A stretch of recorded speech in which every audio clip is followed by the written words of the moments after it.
Hey guys, it's me, and I'm quiet right now because my roommate has just gone to bed, but I really wanted to talk about episode 54 so I could get this out to you guys. It's already been available on my Patreon for a bit, so people who support me on Patreon get early access to stuff, but I definitely didn't want to have it go this long without putting it on YouTube. So for that, I am sorry. All right, but let's talk about this because there's a ton, and I actually have notes that I'm going to be looking at. That's not my notes, that's something else. Okay, here we go. So, just because so much happened in episode 54, and I really wanted to think about it. I really wanted to rewatch it after editing it to like really, I guess, figure stuff out and figure out how I felt about it because it was a roller coaster of an episode, and there were things that made me super happy and then things that made me really sad, and so I really wanted to look at that. So I'm gonna go kind of in order of the episode itself, and so here we go. Baseball. Beast Titan has mentioned baseball a couple times. And it's the only time we ever see any mention of baseball throughout the entire show, which made me think, okay, this is something that's completely new and foreign. It's something that obviously we know about, but these people have not made any mention to baseball at all, so this has got to be significant. Also, some other things. There's the strange language that only the village people can read. There's the bizarre drink that that they drink on the wall. Also, Aaron's dad, who was a village person, has medical knowledge that really helps the people that in a way that the other doctors can't. So it's like he has medical training or something that is unique. So that makes me think that perhaps this show is actually not in a different universe, so to speak, but is actually maybe in the future or in a the same universe as we are. That there's got to be a logical reason why those people have been kind of removed or isolated from the rest of the world that has baseball and has medical training and those types of things. So this is kind of my thought about that. That the people that are in the wall, they had been maybe they'd isolated themselves and built this wall and then produced the Titans as a way to protect themselves from the other peoples. And those Titans then wreaked havoc on the rest of the world. And now, as punishment, the village people are fighting back. And that's why they're talking about like the evil race. Like there are these people that have the people in the walls essentially that produced the Titans. They are evil. They caused mass wipeout of the peoples outside the wall. But you're like, but the village people, they've turned themselves into Titans. That idea of people fighting back against something evil and actually turning into that evil thing themselves is not a super uncommon trope in literature and cinema. A perfect example is Battlestar Galactica, where you have people that create Cylons and then they are essentially like monsters to the Cylons. The Cylons disappear. They return back to seek revenge against their former masters, but at the same time, they turn into the monsters themselves. So you can kind of see that this idea of the chickens coming home to roost is not a far fetched idea. So that's kind of what I'm thinking. It, I could be way off, but that's knowing what I know and at least seeing what I have seen in the show. That is my prediction. Could be totally wrong, but I think that's one of the things that's really fun about the show is to guess, and then as the show gives you niblets of information, you're like, holy crap, like I was completely off, and I absolutely love that because I watch a lot of mysteries and I can generally guess pretty well, but this show has been keeping me guessing, and I have loved it for that reason. All right, so Beast Titan. We can talk a little bit more about him, where he's talking about his father. Someone already ruined it for me about who Beast Titan is and his relationship with certain individuals. So, spoiler alert if it has not been spoiled for you.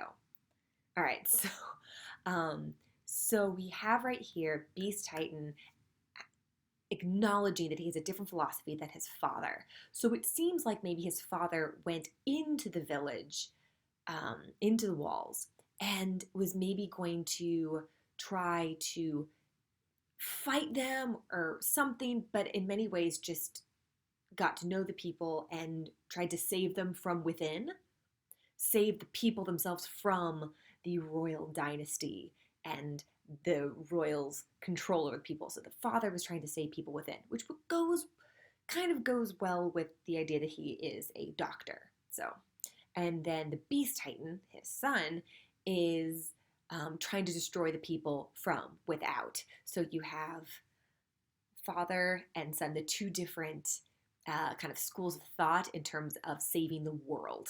One is to save the people, one is to get rid of the evil race.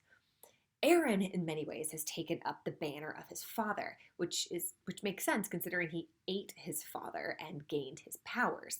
So Eren is trying to save the people within the walls and has done a pretty good job of supporting the rebellion to overthrow the royal family. So I kind of like how Eren is clearly following in his father's footsteps as opposed to the Beast Titan that is taking a very different tack. All right, so when you have the charge and Erwin dies, which is just, I mean, when you see it at the very opening of this episode, I mean, it just brings it back, and it's just like, whew. I've talked to people who've read the manga, and they actually think that, I mean, several people have stated like they're very true to the source material, but they've enhanced it in many ways with the voice acting being so stellar, which it is. And do you call cinematography? I mean, I guess it's sort of animation. The animation just brings that to life. Someone actually sent me like a clip of the manga, like a screenshot of the page where Erwin dies, and for them to go from that source material to like what we see, it's astounding how well it's done. So I'm not going to be reading the manga, but I'm a little jealous of the people who have and then get to see how it's translated into film. That's pretty cool.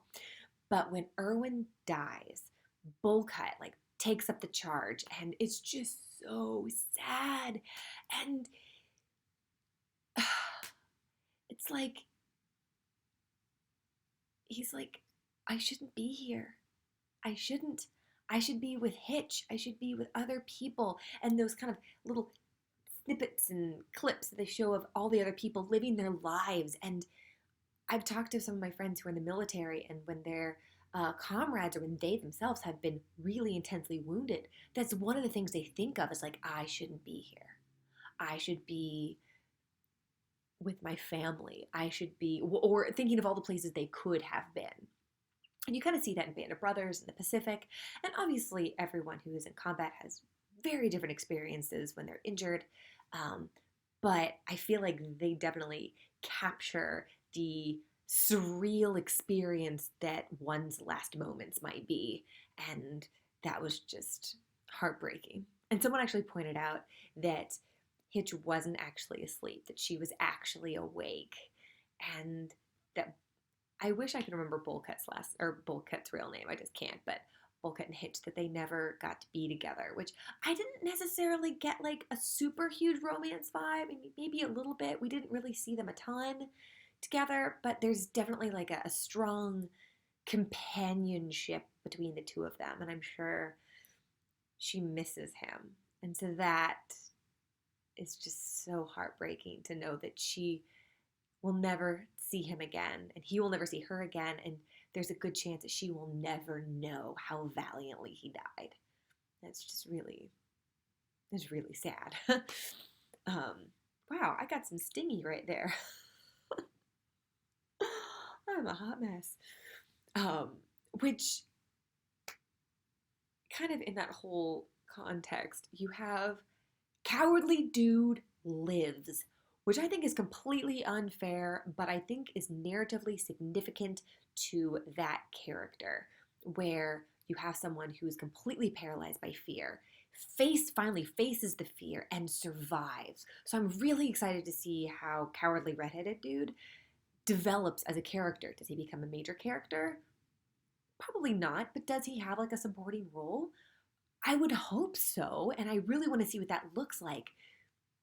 So, yeah, that would be really interesting to see. So, when he's standing up, like, I'm still alive, in the background where you see Levi just shredding all of those Titans, I mean, that was gorgeous.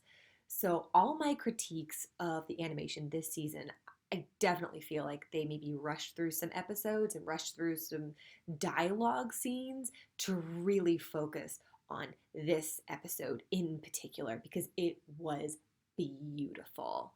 Like when Levi is attacking Beast Titan, it was graceful. It was so exquisitely done where he like whips around the arm and like slices off the fingers. I mean, which I thought was interesting that he actually attacked the limb that killed all of the people, like his comrades. I just thought that was vindictive and very elegant. I think maybe is a really good way to describe it.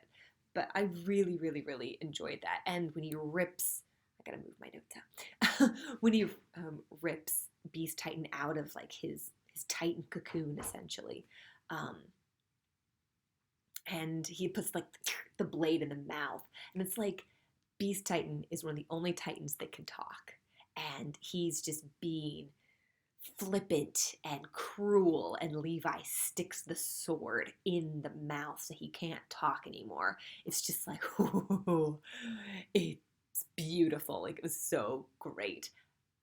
Oh, yeah. And then when Levi, in that moment, he's not thinking, he could have just stabbed him straight through and been done with it.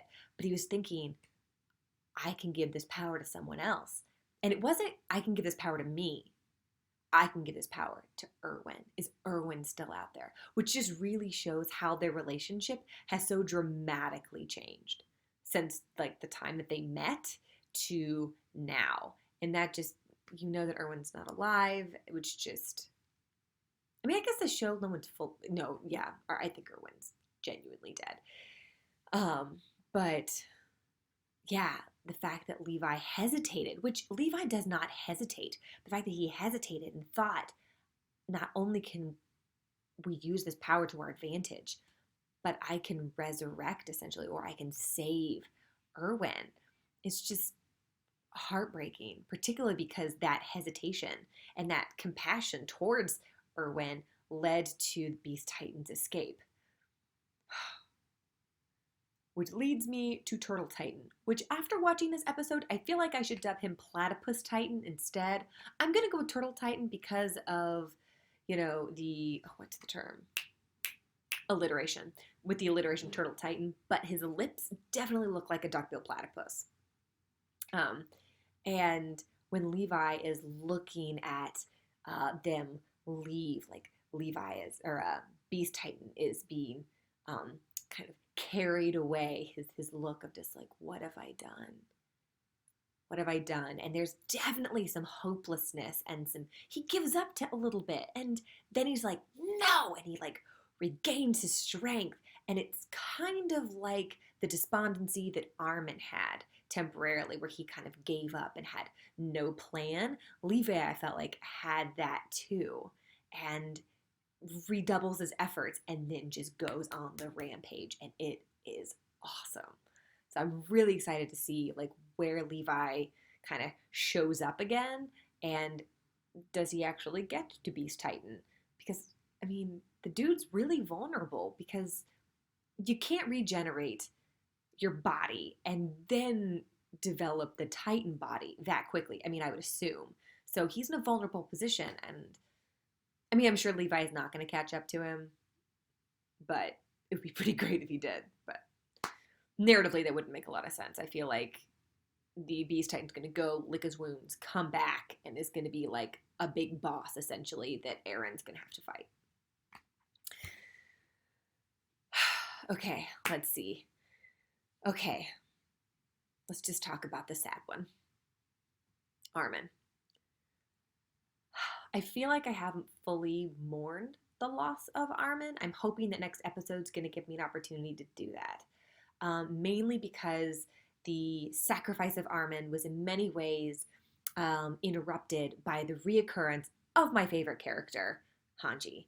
And I was just, if I was just, oh, and then all of a sudden she appears. I'm like, yay! And then it's oh again, and so it really interrupted the emotional kind of despair and that I was feeling throughout this episode. So she definitely kind of interrupted the mourning process. So I hope there's an opportunity to really fully feel his loss.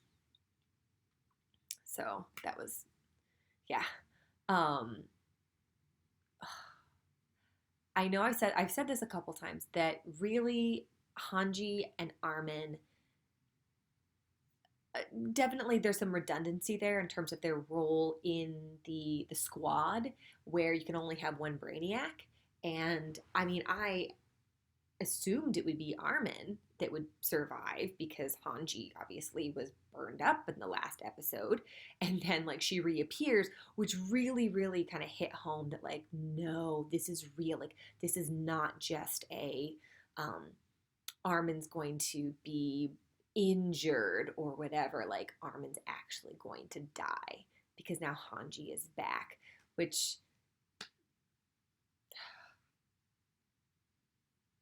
was just really sad. And I'm kind of annoyed that I didn't get to feel the emotions that I felt for Erwin. I haven't been able to feel them for Armin.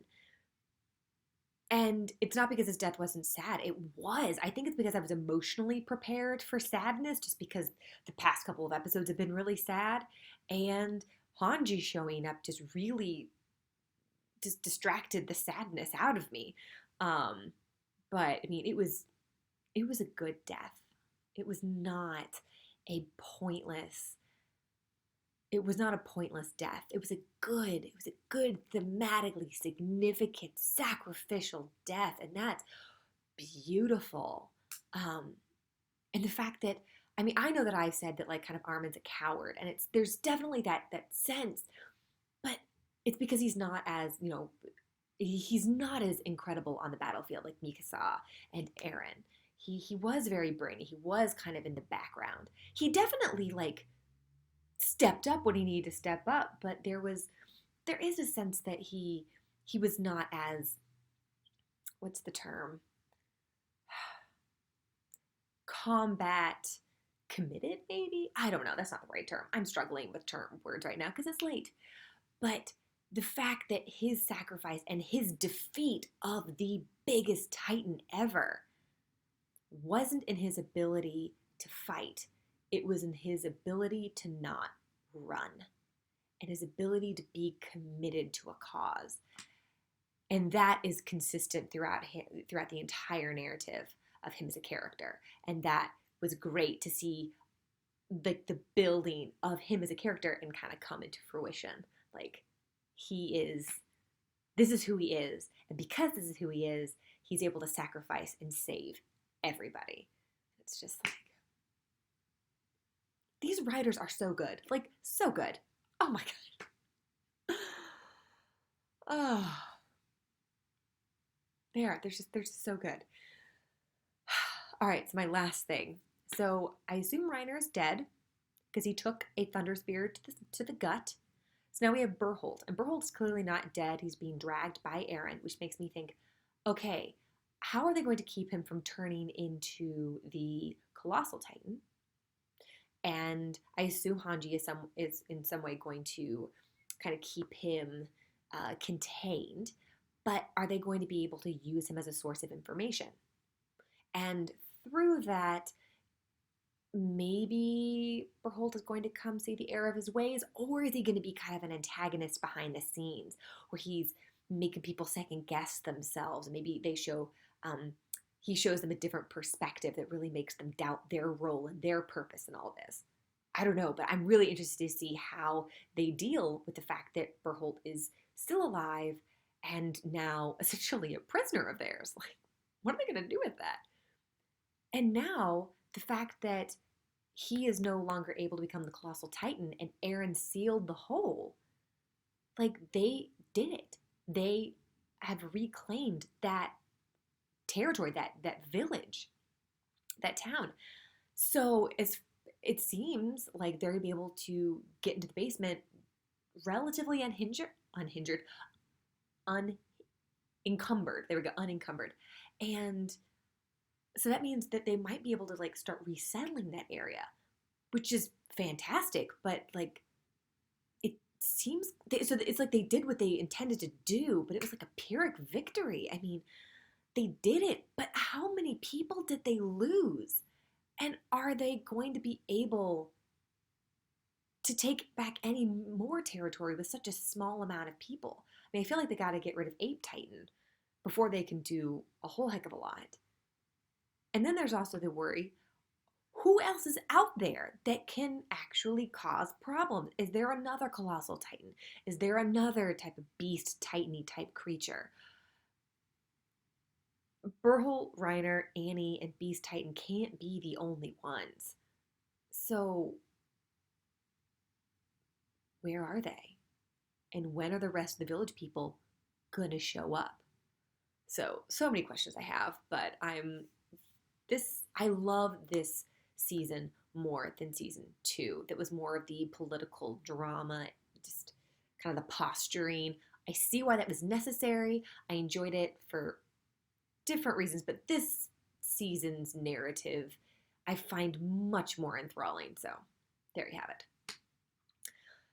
All right, well, that was it. I hope you guys have an awesome day, and I'm going to be doing my commentary on Steins Gate episode 2. It's available on Patreon already, but I will get that out to you guys as soon as possible. And then I'm going to be doing my mystery, the 5th one of my anime sampler. And then I'll decide based on that which one I'm going to watch later.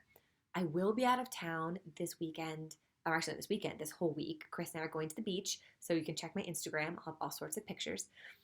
And yeah, I'm unsure about whether I am going to take my computer with me to the beach. I'm gonna try. I mean, I'm honest. I have no idea.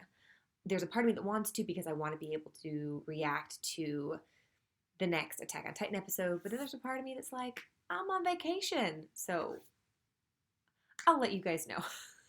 All right. Well, like I said, have a great day, and I will catch you next time.